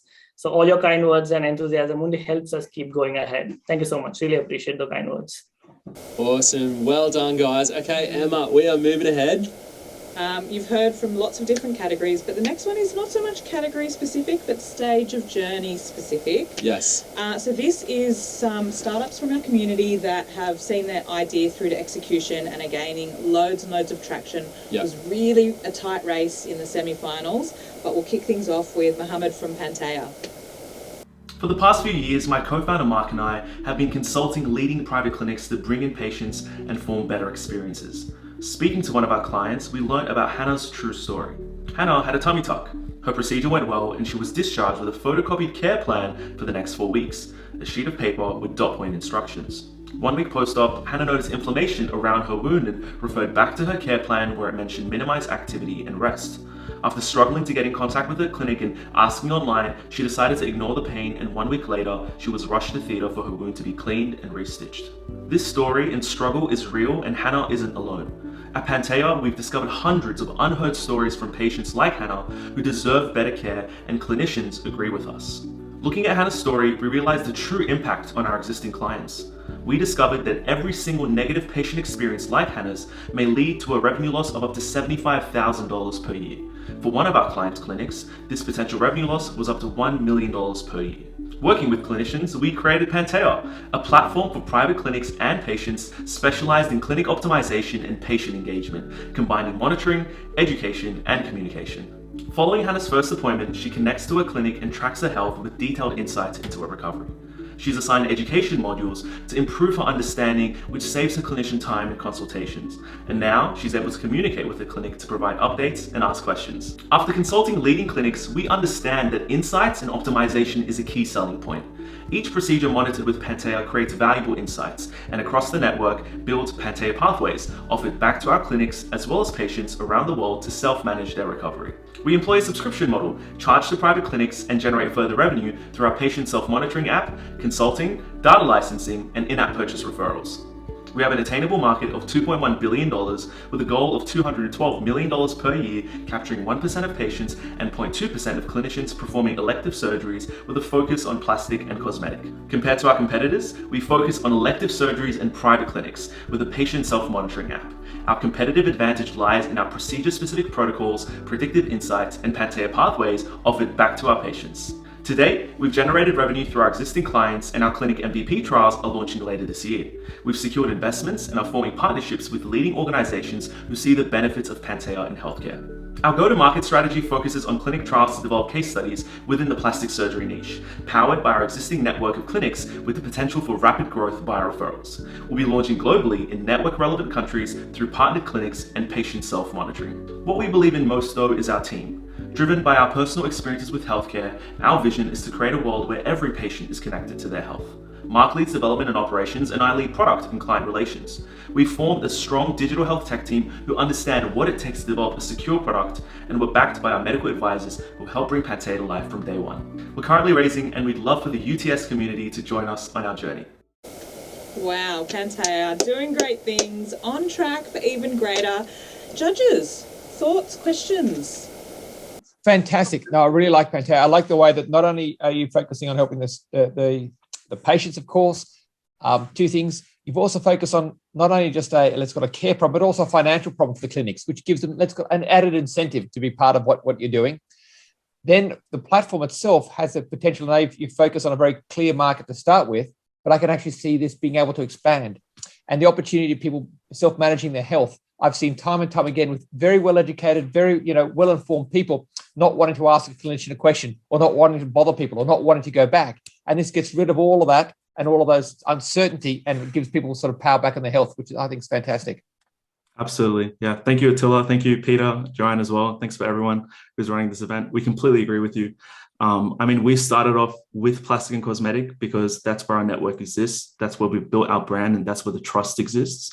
And at the same time, patients who are going for elective surgery sort of have those intrinsic motivations to take that extra step and to get the best result out of the high ticket purchase item that they've made. But we absolutely see the potential for Pantea across healthcare. And as we said, our grand vision is to have every patient directly connected to their health. And we're really excited to see what we can do within the space. Well done, Mohammed. Really great work. So we'll move on now. Please welcome Ankit from Facade. How many cloud platforms do you use? Maybe some storage accounts, messaging apps, and project management tools. How much data is stored on each of these? You've probably got multiple versions of the same file somewhere. Now, think of this problem at the size of your team. Scale this up to the size of a company, and it's clear. We're drowning in data. Data is costing up to 10 times more than what it needs to. I'm Ankit from Fasade, and we want to give you peace of mind and a sense of control when it comes to your own data. We've built a platform to connect and manage all your cloud services. We've come up with a particular set of tests and features that have developed our algorithm to classify useful and redundant data. We don't want to introduce any more risk, so we classify by only looking at metadata. This is a problem that everyone has, and we can solve this problem for everyone. But from a business perspective, those who are crying out for this manage between 5 and 100 terabytes of data. They work in small technical teams, usually without dedicated data, cyber, or information specialists. And we know this because we've spoken to 200 decision makers in just the last couple of months, and a quarter want to do something about it. We're currently validating our business model with early adopters to share in the value of savings generated by reducing redundant data and the associated costs. Our customers will save on their cloud costs, and we'll take $150 per terabyte saved to share in these savings. We're also working with distribution partners to scale our offerings for a commission. We want our customers to have a holistic impact when it comes to data, which is why, as an X factor, we're in the early stages of being able to certify their data practices as low emissions under Australian carbon offset schemes. By offering a holistic approach in looking at our customers' data, we've found an innovative approach in B2B sales. We skip traditional gatekeepers by targeting sustainability managers to get a champion inside the business right from the start. With a combined 20 years of industry experience, you can be confident in our founding team. We've been through the ups and downs on different projects over the last 5 years. We've already received lots of support as well as investment associated with the CEFC for Australia's commitment to the Paris Climate Agreement. We're looking for more funding to close out 2021. Please scan the code, stay in touch. Thanks, Ankit. So good. Given the overlap with sustainability, hey Peter, how about we throw to you for a question? Yeah, look, I love this, and I think bringing to the front, 100 terabytes equals 2 tons of CO2 equivalent. That's phenomenal, and this is what businesses need to hear about. Yes, I like the fact that you identified the risk of the dark data being critical data, but boy, oh boy, we've got to reduce our data storage as part of decarbonisation. So I loved it. So well done, really exciting. Yes, we definitely agree. And it's this problem that's kind of crept up on us that, we're all kind of excited to use the cloud, the internet, and yet in the background, we're inadvertently creating this mess. And we definitely don't want to be doing that as the next 4 billion people come online for the first time in a world of 5G, IoT, and blockchain. So definitely glad you guys can share in our vision to create. Thanks, Ankit. Fantastic. That was meta. Love it. I don't know about you guys at home. I don't know about you, Dave, but I could listen to our startups inspire me for a lot longer. But we've only got one pitching startup left. We're at the end, almost. The end. Not quite the end. So shake it off. We've got one person, Emily, Compass IoT. Bring it home. Hi, my name is Emily Bobbis, and I'm one of the founders of Compass IoT. Now, it's absolutely no secret that Australians love their cars. Over 90% of Aussie households own at least one vehicle. Not only that, but road infrastructure spending equates to almost 2% of the Australian economy. But this love affair with driving and owning your own vehicle does come with a bit of a dark side. Every year, there are over 1,000 deaths and 35,000 injuries on Australian roads. That means every year we have 36,000 friends, families, and loved ones that are killed or injured due to crashes on our roads. To put it into perspective, it's the equivalent of 360 Sydney Beeline buses crashing every 12 months. It's almost one bus crash for every single day of the year. Not only that, but existing methods mean that it often can take 2 to 3 years to collect enough data to identify crash trends in order to address them.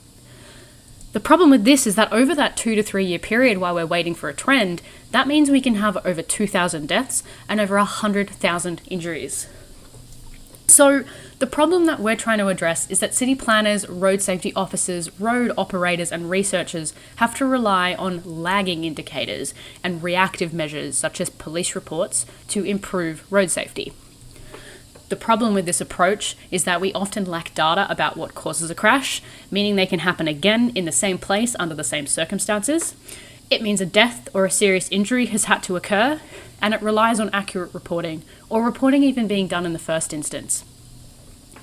So how do we help? Compass has built SafePoint, a digital road intelligence tool.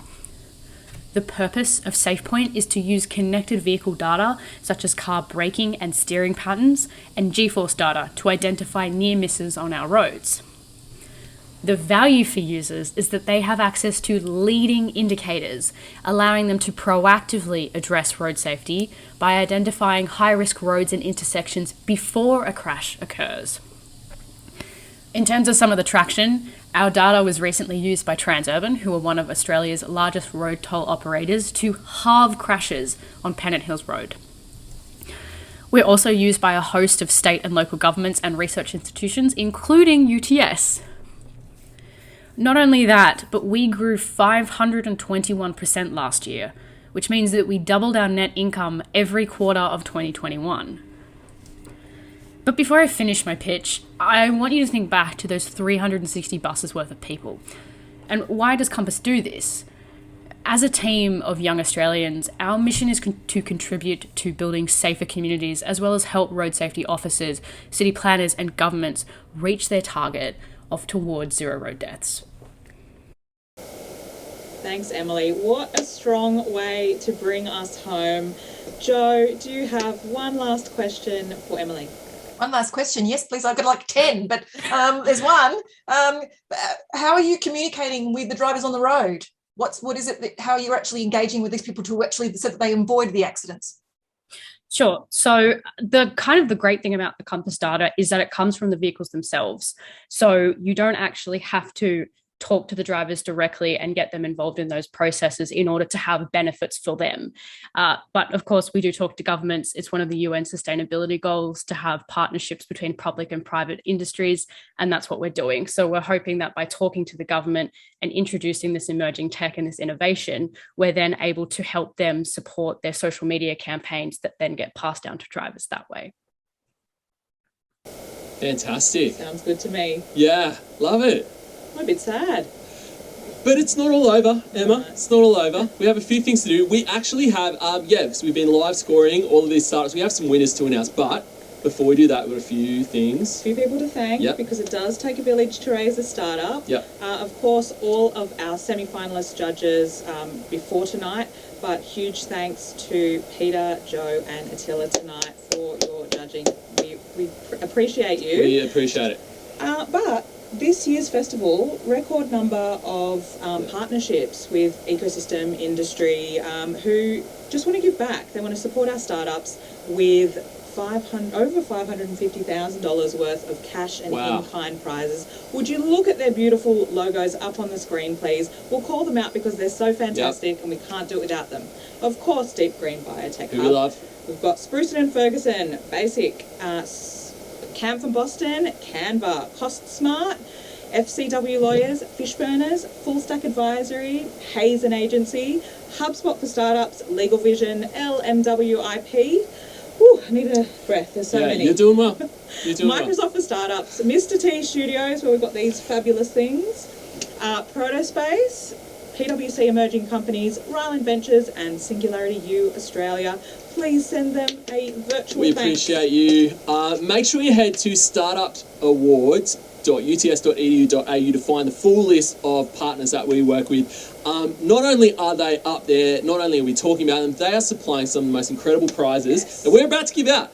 So exciting. Which is cool. But hey, everyone watching on YouTube, make sure you like and subscribe to this channel, because we are going to keep drip feeding you some extra special content. There are some incredible things that you've seen tonight, but that is the tip of the iceberg when it comes to UTS Startups. And so I wanted to announce, we've got a couple of winners already up our sleeves. One thing that we like to do every single year, because UTS Startups is different in that way. So we don't just take existing startups, promising companies, and make them better. We actually invite students who don't actually care at all about entrepreneurship, that just want normal jobs, that just want to be left alone at university. They got me and Emma and our whole incredible team, just bashing down all of their lectures to tell them about entrepreneurship. And so we want to put front and center the whole concept of inspiration. So the most inspiring startup 2021. We really had a good long think. There are so many startups, as you can see, that are inspiring.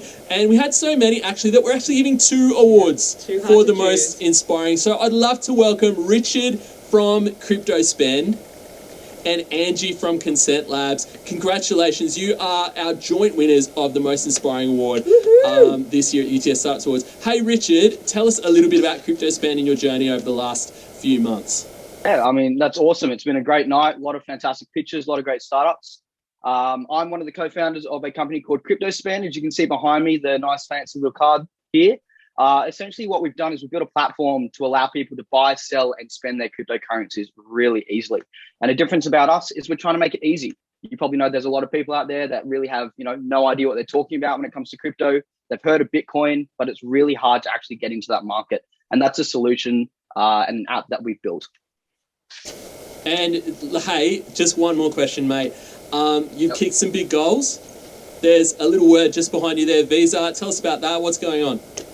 Yeah, so we are actually the first Australian native company to get a crypto Visa card program for crypto cards. So that's something that we're very happy with. We're very happy to be working with Visa on this project. And yeah, we're hoping that the customers enjoy our products as well.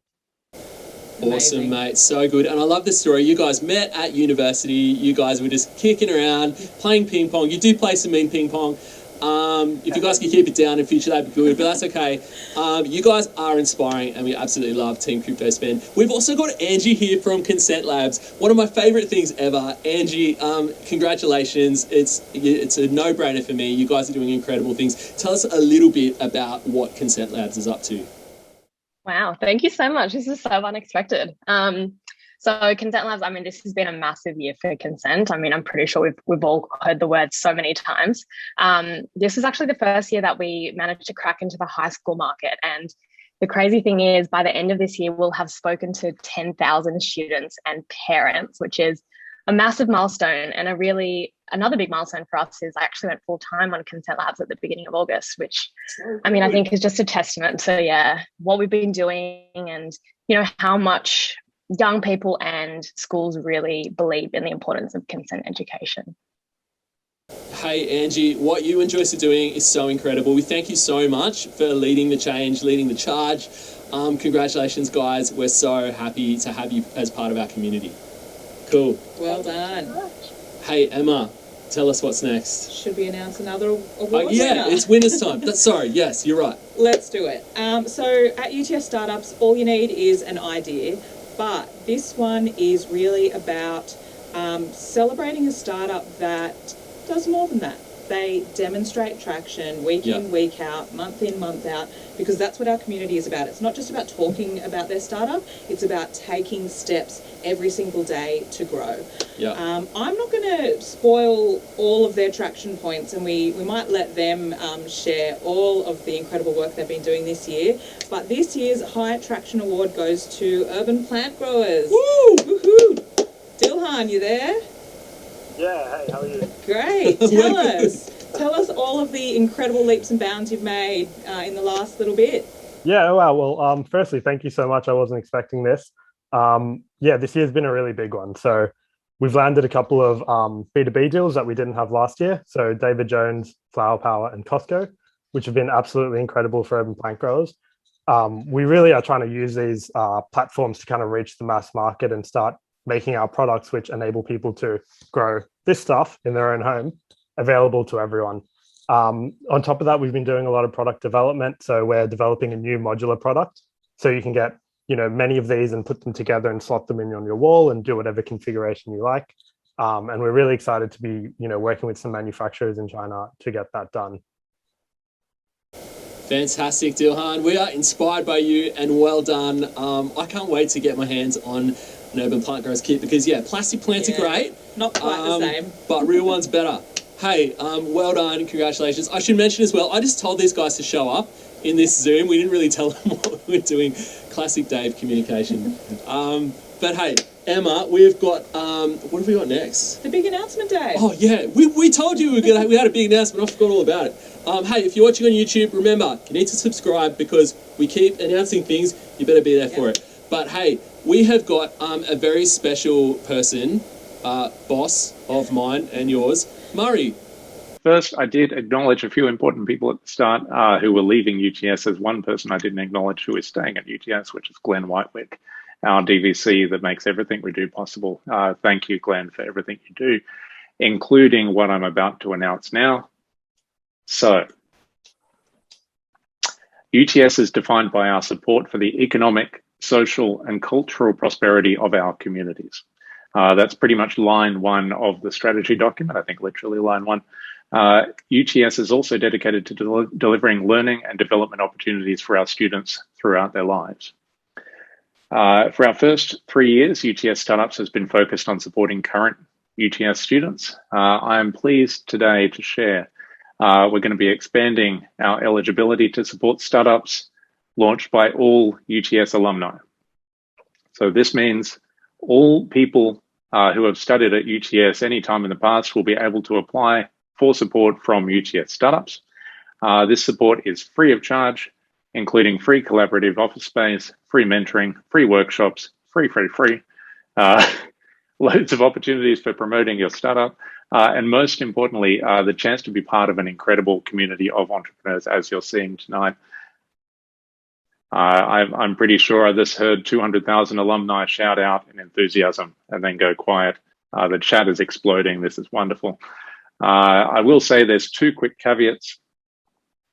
We're probably going to have a waiting list for applications from alumni. That's because of the demand we're expecting. We will be supporting as many people as we can, but just expect that and sign up. And we will continue to prioritize current students. That's what we do. And I think it's the continues to need to be the priority of what we do. We're going to be asking all of the alumni launch startups to help us in helping startups. So to help us to inspire and support the entrepreneurs that we're supporting as well. I think you can tell when an announcement is big based on how nervous you are when you say it. So the nerves from that are quite high. But I think it's going to be a big and very special thing for a lot of people. And this is just one of those nerve-wracking announcements. As Dave was saying, there's more things coming up that we're going to announce later this year. So stay tuned. If you are a UTS alumni with a startup, head to startups.uts.edu.au. I'm going to chuck that in the chat to apply before the rush. And we look forward to working with you. Okay, thank you very much. Back to you, Dave and Emma. Hey Murray, that was awesome. And yeah, we are so excited to be able to expand what we do. I'm kind of scared as well, but that's okay. I can join now, proud UTS alumni. I won't get kicked out, which is awesome. You're stuck with us forever, Murray. So good. But hey Murray, what did you think of the pitches tonight? We're about to announce a whole bunch of winners selected by our judges. What did you think? How's the quality? Were you impressed?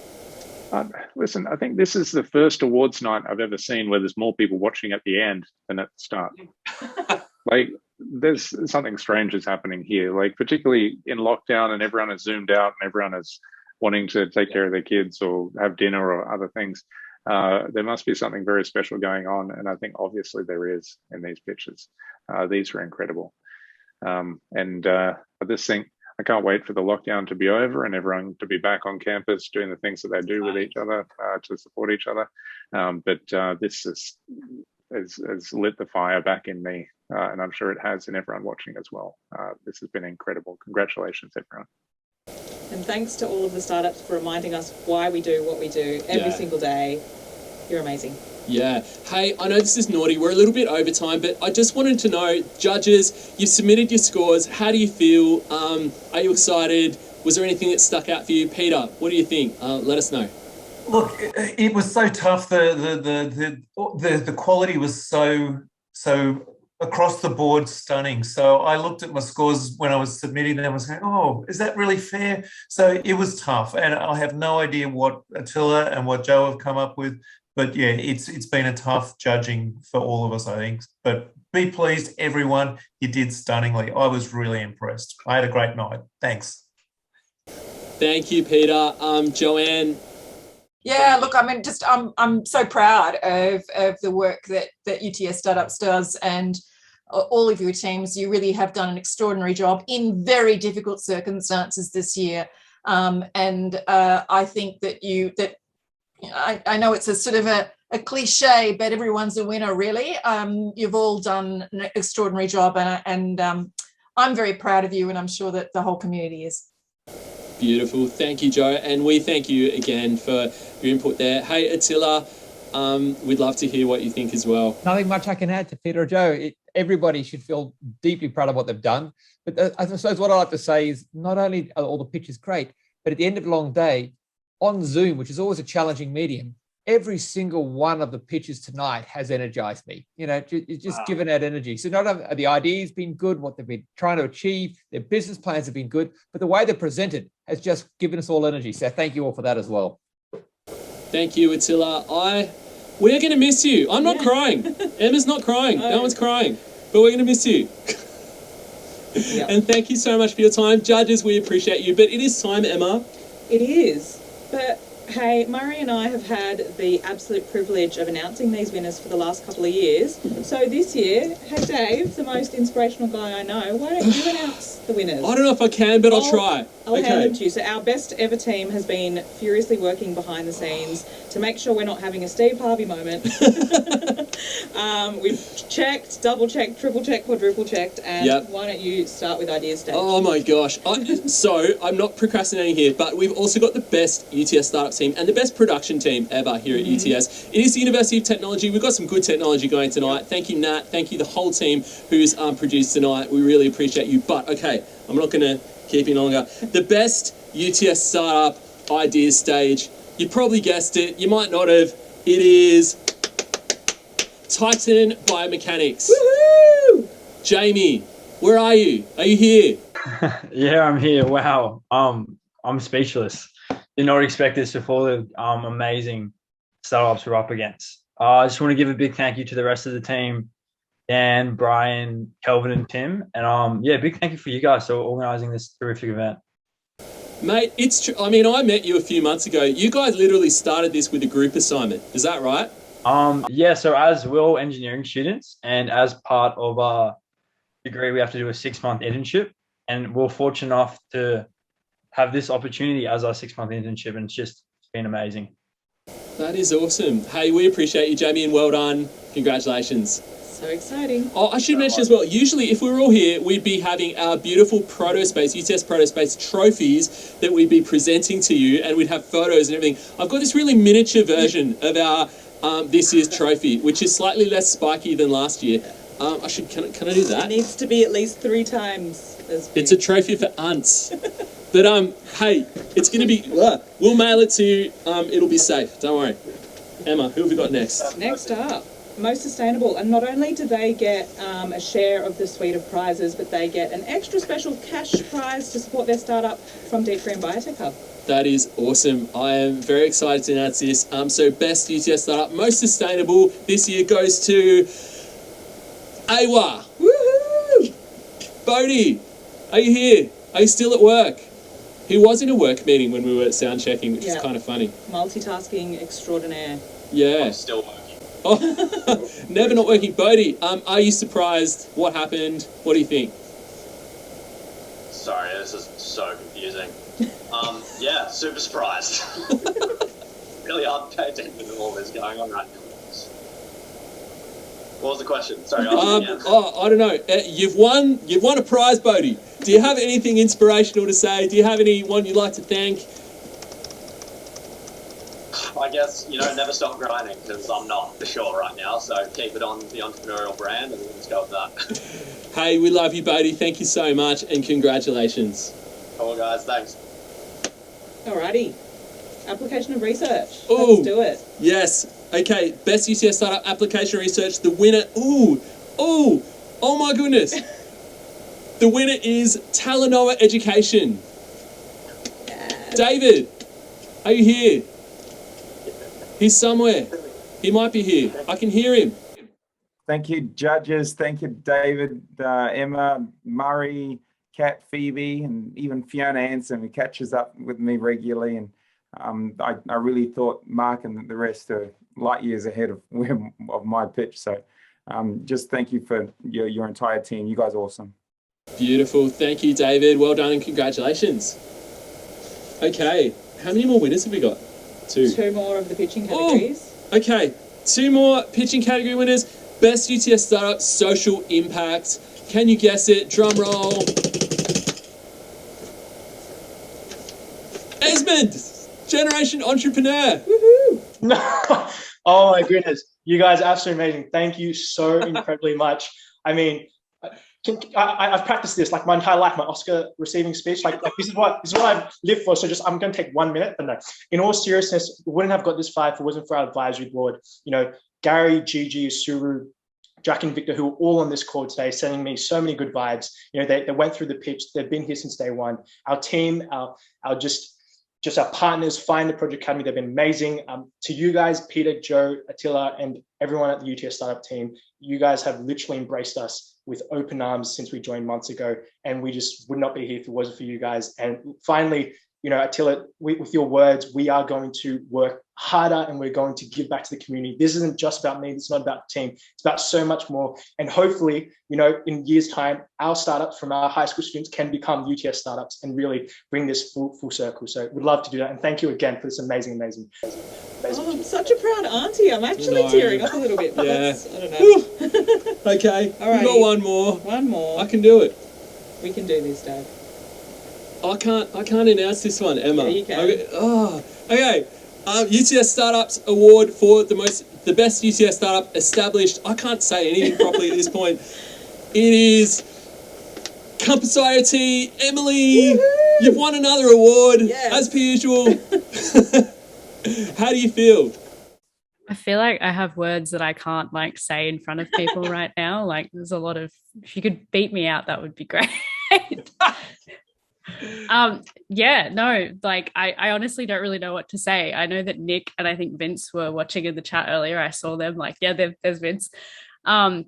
Really couldn't do it without the support from the UTS team, and definitely from the rest of the team. If we could just cut any of the awards up into maybe 9 pieces, then that would be great, because as me and Angus are co-founders, but we definitely don't do the most of the hard work. It's definitely down to the rest of the team, so they deserve this.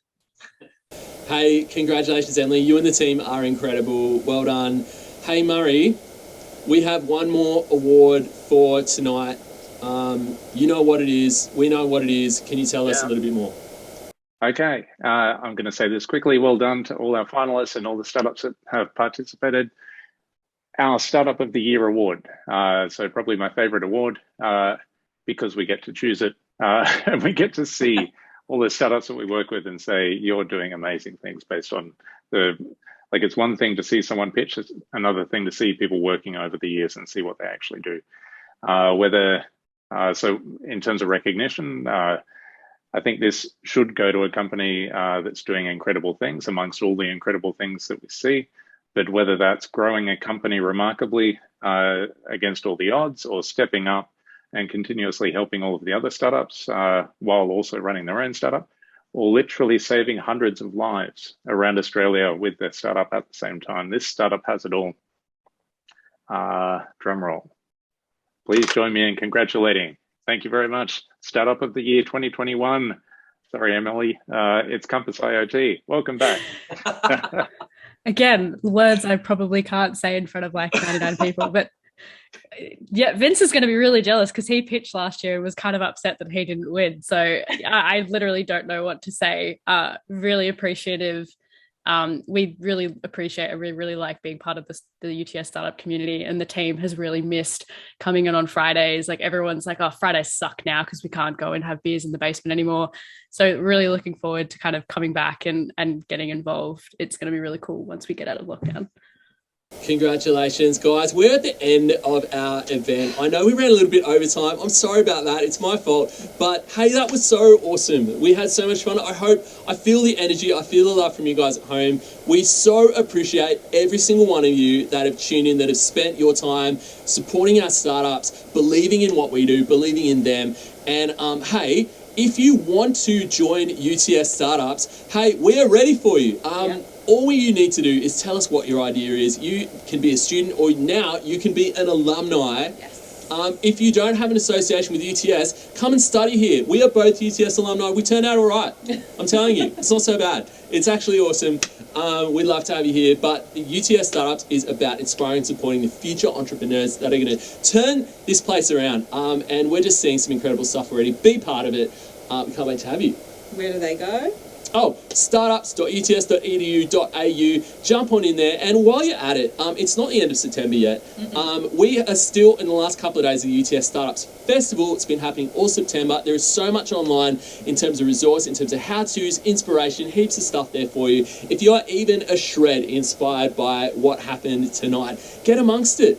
It could be in your future too, and yeah. Let's all take our next step together. Yes, let's take our next step. And on that, our next step, join UTS Startups. We've got so many cool events coming up that you want to be a part of. Get on in there. And by the way, let us know if tonight was any good. We hope it was. But we'd love to know what you thought. We love your feedback. As always, we want to keep doing what we do better. Yes. I don't know if we could make it better than some of the pitches tonight, but we'll try. How can you top that? But we're always here to learn and do better as well, just like our startups community. But if you wouldn't mind scanning that, it won't take you to Service New South Wales app. It'll take you to something much more fun. Yes, we won't steal We'd really your data. appreciate it. Yes, fantastic. Hey, we love you guys. Thank you so much for being with us. It's been fantastic. And we're going to let you all go. Go to the fridge, make a cup of tea, eat a crumpet, whatever it is. We thank you so much. And we'll see you online and at UTS Startup soon. Thanks so much. Take care. Have a good night.